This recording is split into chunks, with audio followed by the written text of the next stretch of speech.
एक नियम रखो, 3 घंटे 4 घंटे 5 घंटे चयन कर लो, और घड़ी से देख करके केवल उतना ही नींद लो, इसके बाद नहीं। ये नहीं जब पड़ गए तो घोंटे बज रहे हैं, बैठे हैं तो सो रहे हैं।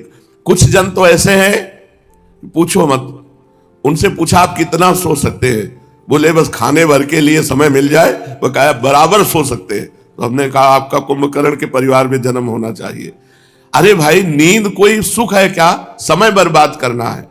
जग करके भगवान का चिंतन कर रहे हो तो तुम्हारा समय सार्थक है, अगर सो करके नींद में पूरा समय जा रहा है, जीवन बर्बाद। बहुत से जीव ऐसे हैं, बिल्कुल जीवन बर्बाद हो रहा है। केवल रुपया कमाना, केवल भोग भोगना, खा पी लेना, भोग भोगना, सो जाना, फिर यही करना, ना कोई राम ना कोई कृष्ण ना कोई हरि ना कोई परलोक की बात, ना कोई भजन की बात, केवल पशुवत जीवन। इसलिए भगवान मना कर रहे हैं अधिक सोना भी नहीं।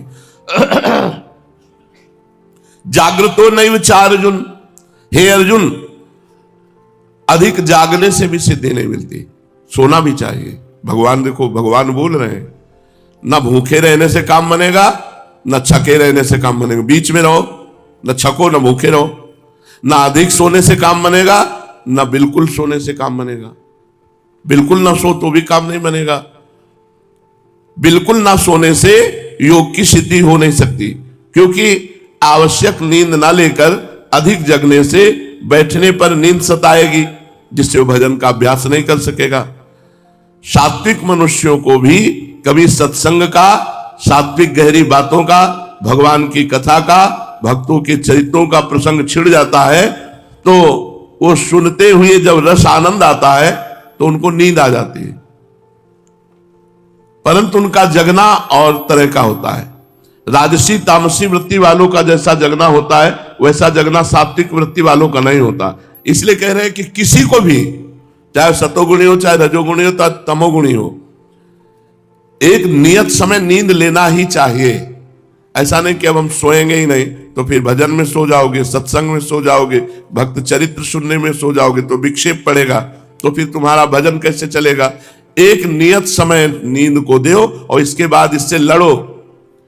उचित समय सो जाओ, 10-11 बजे, मान लो 10 बजे सो गए तो 11, 12, 1, 2, 4 घंटे दिन रात्रि में और 1 घंटे या 2 घंटे दिन में आराम कर लो, 6 घंटे हो गए। एक नियत समय होना चाहिए सोने, और सोना जरूर चाहिए। वो तो एक स्थिति ऐसी होती है जिसमें नींद नहीं आती।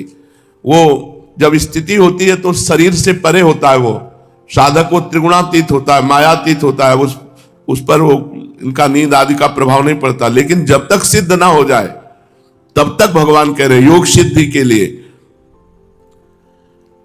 सात्विक मनुष्य या राजसिक या तामसिक, इन सबको चाहिए कि नियत समय पर ही सोएं।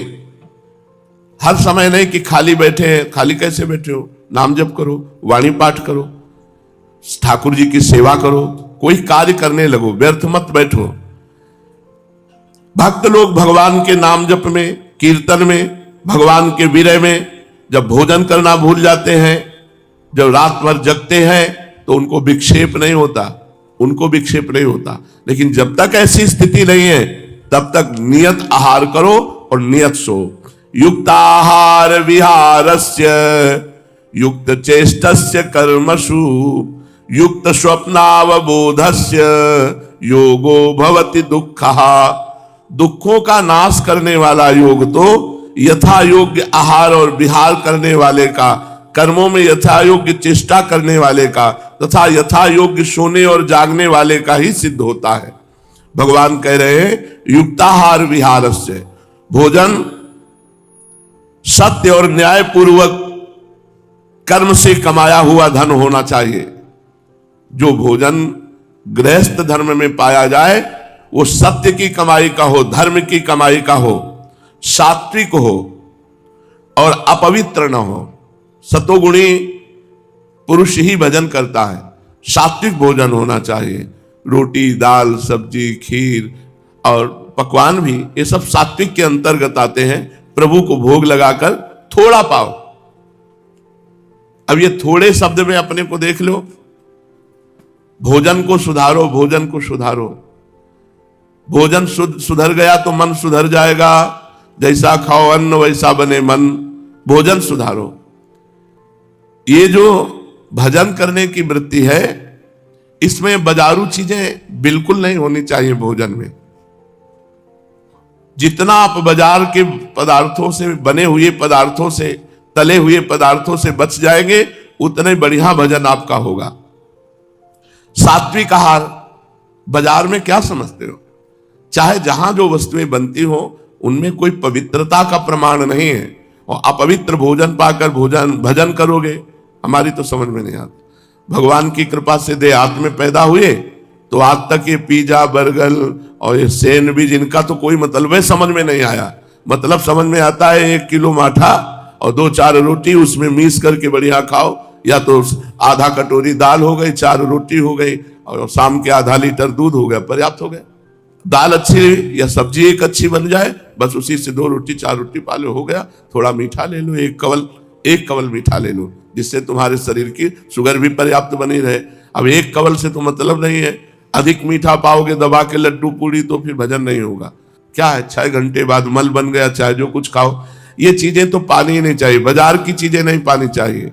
तुम्हारे मन को काम क्रोध आदि की तरफ ये प्रेरित करेंगे, इनको मत खाओ, ये जहर है हम भगवत भाव के लिए। जैसे बाहरी चीजें बनी हुई पाओगे तो ये जहर का मतलब ये विषय वासना बढ़ाएंगी। जो विषय वासना बढ़ाए वो साधक को मार दे तो जहर तो हुआ, साधक की सतोगुणी भावना मर गई तो जहर ही तो हुआ।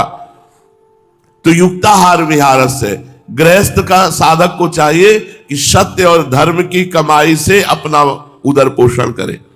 भोजन सात्विक हो, अपवित्र ना हो। अब बाजार का हर भोजन अपवित्र मिलेगा। वो नहा धो के चंदन तिलक लगा के भगवान नाम जप करते हुए बनाते हैं क्या? अरे उनके बनाने की प्रक्रिया देख लो, अलग अलग प्रकार के हैं। कहाँ खजुआ रहे हैं, कहाँ छू रहे हैं, और फिर उसी से रोटी सेक रहे हैं, और आके जब सामने मेज पे आई तो कुरकुराहट है, बोले बड़ी टेस्टी है। उनको मजा भी तभी आता है गंदगी वाला। 5 दिन की उबली हुई दाल रखी, तुरंत फ्राई करके दिया, क्या बात है। और घर में उबाल के खाने में तुम्हारे आचरण ठीक हो जाएंगे, भाव ठीक हो जाएगा, भजन बनेगा। वो नहीं समझ में आता। कितने लोग तो ये बड़ा गर्व मानते हैं कि हम तो हफ्ता 10 दिन में कभी घर में पाते नहीं, होटलों में ही पाते हैं, क्योंकि बुद्धि भ्रष्ट है इसलिए होटलों में पाते हो। होटलों का अच्छा लगना बुद्धि भ्रष्ट होना है। कौन सा आदमी बना रहा है, वो किस वर्ण का है, उसका क्या आचरण है, वो कैसे भाव वाला है, वो सारा प्रभाव उसमें पड़ता है। तभी किसका मन भजन में लगता है, किसका मन भजन में लगता है? प्रपंच में लगता है। बस वही संसार की सोचते रहो। भोजन धर्मशास्त्र की दृष्टि से और आयुर्वेद की दृष्टि से उतना ही किया जाए जितना शरीर को आवश्यक है, जितना सुगमता से पच सके। भोजन शरीर के अनुकूल हो और हल्का हो और खुराक में कम हो। ये बार बार परोसने वाला तो साधक के लिए ठीक नहीं है। साधक को एक बार परोसवाना चाहिए। हाँ, इतनी दाल डाल, इतनी सब्जी रख, हाँ 1 गुलाब जामुन रख, 4 पूड़ी रख दो, बस जा, अब हमसे कोई मतलब नहीं। और पूरा चाट कर पत्तल और सब पाले, एक भी दाना अन्न का नहीं रहना चाहिए। ऐसे भोजन पाना चाहिए। संत जन तो मान लो अगर रज के पात्र में पाते हैं तो थोड़ा पानी डाल के धोकर उसको भी पी गए। भगवत स्वरूप भगवत प्रसाद है। एक बार पर अब गरम गरम पूड़ी निकलती चली आ रहे, पाना है हमें 2 पा गए 10, अब हो गया, बस उसी में टहल रहे हैं। शरीर फूलता चला जा रहा है, फायदा क्या हुआ? क्या हुआ? लकड़ी ज्यादा लगेगी जलाने में, और क्या है। होश में रहो, मरना है। तुम शरीर नहीं हो, तुम भगवान के दिव्य अंश हो। इस शरीर को उतना ही भोजन दो जितने से तुम्हारा भजन बन जाए, तुम्हारी साधना बन जाए। भगवान कह रहे हैं युक्ताहार विहार से, युक्त भोजन करने वाला। और ये ज्यादा घूमने फिरने वालों को भी योग सिद्ध नहीं होता। स्वास्थ्य के लिए जितना हितकर है उतना घूम लिया, थोड़ा व्यायाम कर लिया, योगासन कर लिए, और बस बैठ करके खूब नाम जप किए। ज्यादा घूमना फिरना भी ठीक नहीं। युक्त चेष्टस्य कर्मसु, अपने वर्ण आश्रम के अनुकूल जैसा देश काल परिस्थिति आदि प्राप्त हो जाए उसके अनुसार शरीर निर्वाह के लिए कर्म किए जाए। अपनी शक्ति के अनुसार कुटुंबियों की एवं समाज की हित बुद्धि से सेवा की जाए। परिस्थिति के अनुसार जो शास्त्र विहित कर्तव्य कर्म सामने आ जाए उसको बड़ी प्रसन्नता पूर्वक किया जाए। इस प्रकार जिसकी कर्मों में यथोचित चेष्टा है उसका नाम है युक्त चेष्टसु। युक्त स्वप्न अवबोधस्य, सोना इतनी मात्रा में हो जिससे जागने के बाद फिर जब तक सोने का समय ना आवे तो निद्रा नहीं आनी चाहिए। ये निद्रा बहुत दुश्मन है, इससे लड़ो। जहां माला उठाए थोड़ी देर के बाद माला छूट गया, सो गए। आसनों में जरूर बैठना चाहिए साधकों को, चाहे भक्ति मार्ग के हो चाहे ज्ञान मार्ग के हो। आसन में बैठने से हमारे समस्त रोग नष्ट होते हैं, इंद्रियां बस में होती हैं, भजन कर। ये हमारा शुरू का अभ्यास था। आसन हमारा आहार था, भोजन मिले न मिले पद्मासन में बैठना ये हमारा एक नशा था। अब भी शुरू करते हैं तो अब वो तो नहीं है कि 6 घंटे 8 घंटे आसनों में बैठ जाए, इतनी दमें नहीं रह गई। लेकिन हम चाहते हैं कि साधक थोड़ी देर तो आसन में बैठे, सेवा आदि करके अपना समय ऐसा निकालो, कुछ समय आसन में बैठना, भगवान नाम जप करना, मंत्र जप करना। सोना इतनी मात्रा में होना चाहिए जिससे जगने के समय, जगने के बाद जब तक सोने का समय ना आवे तब तक नींद ना आवे। दिन में जागता रहे और रात्रि के समय भी आरंभ में तथा रात के अंतिम भाग में जागता रहे, ऐसा शास्त्र कहते हैं। मध्य केवल बीच का सोए, वही 10, 11, 12, 1, 2, 3 या बहुत 4 जो साधक है एकदम नए, रात के मध्य भाग में सोए। इसमें भी रात में ज्यादा देर तक जागने से सवेरे जल्दी नींद नहीं खुलेगी, अतः जल्दी सोए और जल्दी जागे। तात्पर्य है कि सोने और जागने से स्वास्थ्य में बाधा न पड़े, योग में विघ्न ना आ जाए, ऐसा यथोचित सोना और जागना चाहिए। युक्त स्वप्न से कहकर निद्रावस्था को ही यथोचित कह देते हैं। योगी को चाहिए, साधक को चाहिए कि उसकी साधना में बाधा ना पड़े, बस इतना सो ले और वो अपना तय करे कि कितने घंटे सोने पर हमें बाधा नहीं पड़ेगी।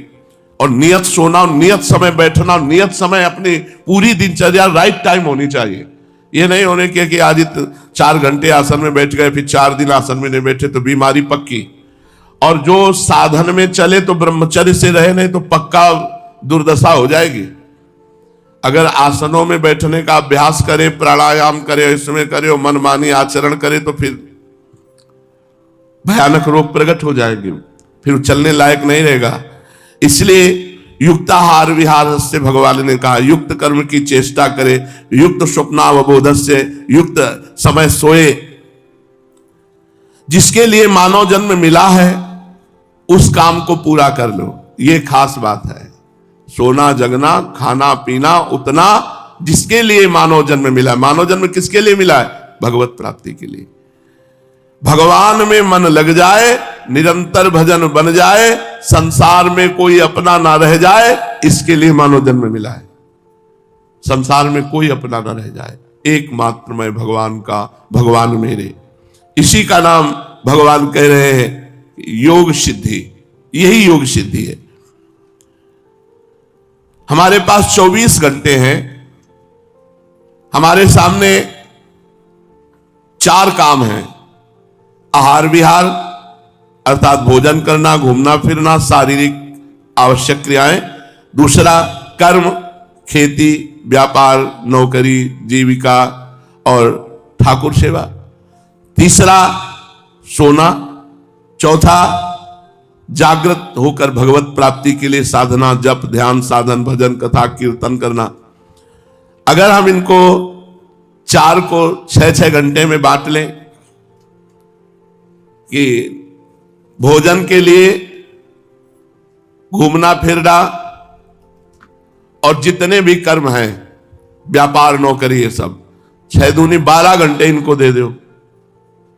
12 घंटे में तुम खाओ पियो, घूमो फिरो और अपने सांसारिक व्यापार, नौकरी, ये कर्म करो। 8 घंटे की नौकरी होती है।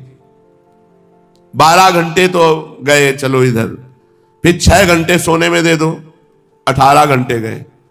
अब 6 घंटे बच गए भजन के। अगर 6 घंटे भजन करे तब तो बहुत जल्दी वो साधना में आगे बढ़ जाए। लेकिन लोग समय बर्बाद करते रहते हैं। हम तो गृहस्थी है, हमको तो गृहस्थी 24 घंटे प्रपंच करने के लिए समय है, भजन करने के लिए समय नहीं। उपासक को चाहिए अपने 24 घंटा के समय को बांट ले। हमने तो एक दिन ऐसे बांटा था, 12 घंटे कार्य के लिए दिए, कार्य कर लो, जो मनावे, अपना व्यापार, नौकरी, जो भी जितने भी कार्य हैं। 6 घंटे सोने के लिए दे दिए, 18 घंटे हो गए। 1 घंटे मनोरंजन के लिए दे दिए, 19 घंटे हो गए। 2 घंटे दोनों भोजन के लिए दे दिए, 20-21 घंटे हो गए। 3 घंटे बच गए। 3 घंटे ईमानदारी से सबके बच गए। अगर 3 घंटे भजन कर लो तो तुम्हारी आध्यात्मिक उन्नति होने लगी। 3 घंटे में भजन पाठ केवल करना, 3 घंटे ऐसे 24 घंटे में निकालो, चाहे जिस समय निकालो, उसमें हमें वाणी पाठ करना है, ठाकुर सेवा करना है, नाम जप करना है। पर ये प्रमादी लोग 24 घंटे बर्बाद कर देते हैं केवल खान पान, सोना, जागना, संसार के कार्यों में, और साधना और आध्यात्मिक कार्यों की तरफ ध्यान ही नहीं देते। इसलिए भगवान आदेश करते हैं कि मनुष्य जीवन का परम लाभ है भगवत प्राप्ति। तो युक्त आहार करो, युक्त विहार करो, युक्त कर्म करो, युक्त सो, युक्त जगो, और खूब भजन साधन करके भगवत प्राप्ति करो।